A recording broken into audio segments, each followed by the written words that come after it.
आता पोळ्याची अमावस्या येत आहे. या अमावस्येला आपल्याला कपाशी पिकावरती कोणची फवारणी घ्यायची आहे, जेणेकरून आपल्या कपाशी पिकामध्ये अळींचं नियंत्रण, अळी म्हणजे सर्वात महत्त्वाचं म्हणजे बोंडअळी.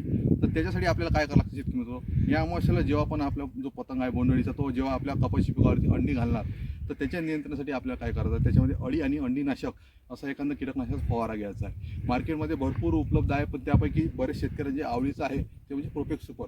प्रोफेक्स सुपर हे अंडी आणि अळीनाशक म्हणून काम करतं. याचा तुम्ही प्रमाणे 40 ml प्रतिबंब घ्यायचा आहे. सोबत तुम्हाला एक इमामेक्टिन बेन्झोइट याचा वापर केला तर जी पण अळी आहे त्याचा संपूर्ण नायनाट होणार शेतकरी मित्रांनो. सोबतच बरेच शेतकरी निंबोळी अर्क याचाही वापर करतात, जेणेकरून जर का आपले पानं कडू झाले तर जे पण अळी आहे तर ती कोणतेही पतंग किंवा काही खाणार नाही व तिथे ते मरण पावेल उपाशी राहिल्यामुळे. सोबतच तुम्ही याच्यासोबत ॲसिफेट प्लस त्याच्यामध्ये एक वाढीसाठी एक टॉनिक असा जर का वापर केला तर आपलं संपूर्ण कपाशीचं नियोजन होऊन जाणार व आपल्या बोंडअळीचं पण नाही होणार. तर शेतकरी मित्रांनो, अमावस्येला तुम्ही अशाच प्रकारे फवारणी करा. व्हिडिओ आवडल्यास लाईक करा आणि जर का माझ्या पेजवरती नवीन असाल तर पेजला नक्की फॉलो करा. धन्यवाद.